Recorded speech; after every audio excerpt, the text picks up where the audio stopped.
2008, which was very good. We came down to about 4%. Then we did it again last year with the 2009 graduates. We just did it.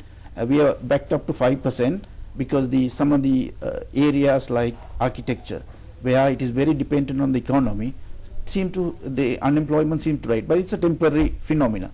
But what's important is, having done that, the Council of the University discusses very extensively about this. Now, last year when we did the study, we found in the IT sector, IT degrees, we had an option for the students to exit at the third year. If you're not doing well enough, the students could take an option and leave at the third year.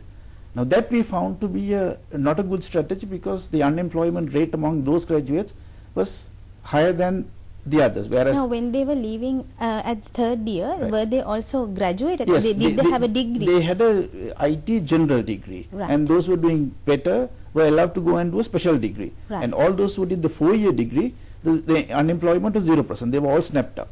So the council and the university discussed, and the faculty decided from this year the students who are taken no longer have the option of leaving in third year. That is, there's no general degree. There's no general degree. Everybody must do the honors degree, because we found that when you have the commitment, when you know that you will do the 4 years, you tend to work harder. Right. So, and also on the same note, Professor, I also wanted to find out, the university also awards diplomas to the students, right? Is there a... We have the history of the University of Moratuwa is that it evolved from a college of practical technology, became a university, and so there's a very strong connection to the whole structure in the engineering domain. So we produce the engineers. We also help to produce the diplomates who play a very important role in development of this country. Right. So now, these diplomates, do they also have a way of becoming, getting a graduate degree, or to enter the university path, so to say, to get a degree? Well, the diplomates come to a affiliated institute of the University of Moratuwa. We have a thing called the Institute of Technology, University of Moratuwa, which takes in and produces this highly sought after diplomates called the National Diploma of Technology. That's the qualification they get. At end of 3 years, they get the diploma. Right. At which point they go into the industry.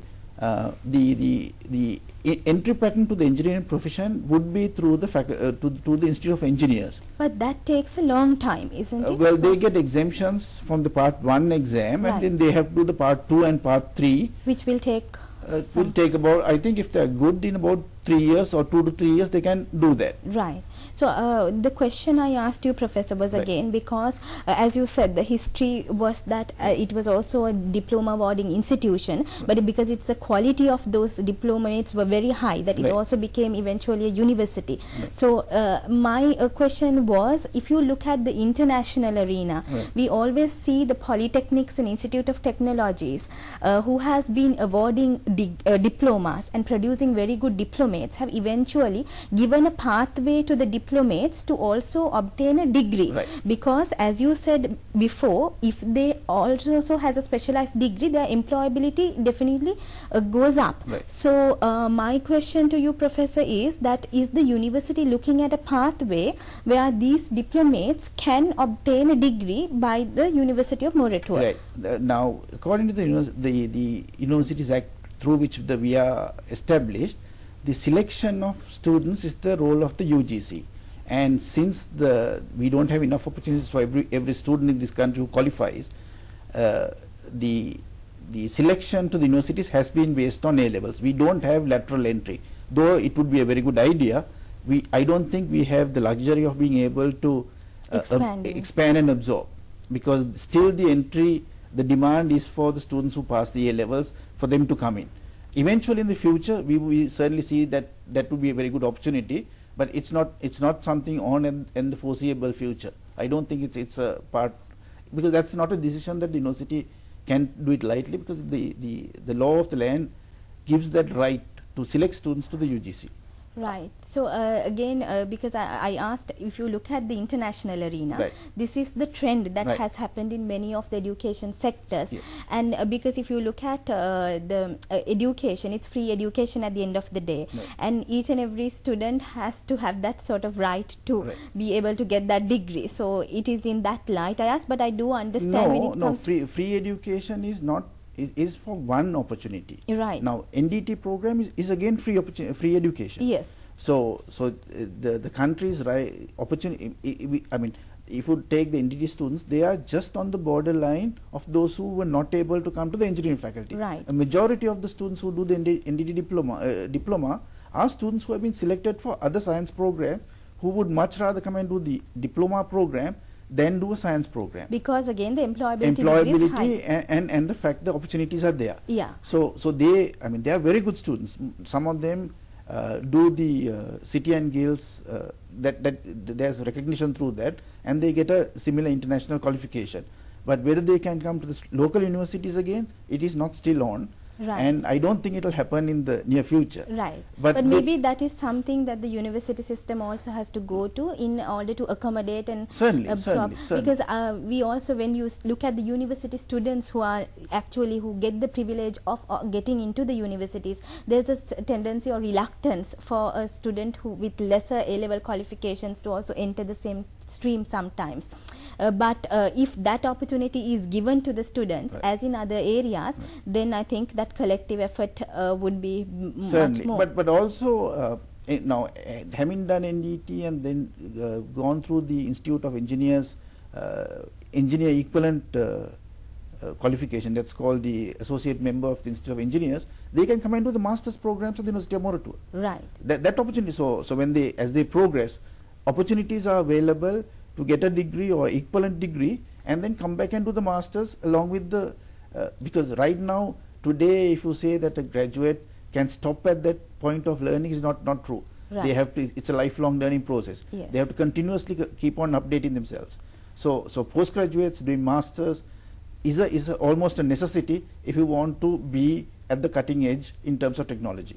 Right. So now, when you said about the cutting edge of technology and employability, I think a key phrase we referred to was the industry links between right, the university and the industry. Right. So this is something we hear every now and again. But Professor, I would like you to elaborate when you actually say the link between industry and university. What exactly does that mean? Okay.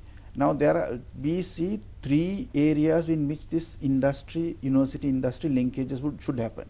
One is the student base. Those opportunities that are there that are based purely to improve the graduate and the student. Then we could have linkages on knowledge transfer through R&D, through research and development activities and training programs. Then we have the third one, the consultant services, a very important area where universities go in and help industry to solve their problems. So all of those three main areas, if you want to look at three main blocks, that through which university industry linkage happens.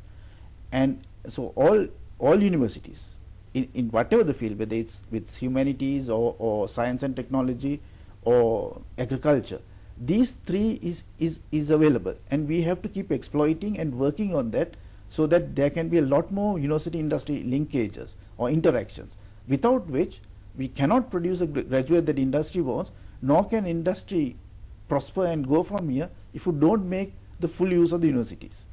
Right, Professor. Now, those three aspects you said, right, if we can go into detail, sure, and we'll first take the first aspect you right, said, student-based, right. Now, research and development. No, student-based. Student-based. That's so the important part of the university. Okay, so if you can elaborate, Right, now, also taking some examples from the University of Moratuwa would be right, great. Now, firstly, I mean, to us, industrial training is a key. All students at the University of Moratuwa go through 6 months of industrial training as a part of their degree requirement.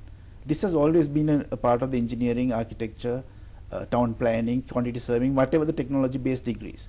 I think it's a very important part, because it has become a key issue even in the Mahinda Chintana, where the objective is for every graduate who passes out from a national university to have gone through industrial training, some sort of industrial placement. It is easier said than done. Now, in the technology-based things, there is an arrangement. The industry benefits having the students for 6 months, and that relationship is long standing. It is difficult to develop it for some of the other, for other faculties like humanities, but it is essential that we both industry and the universities work together in creating that thing, because that is the key.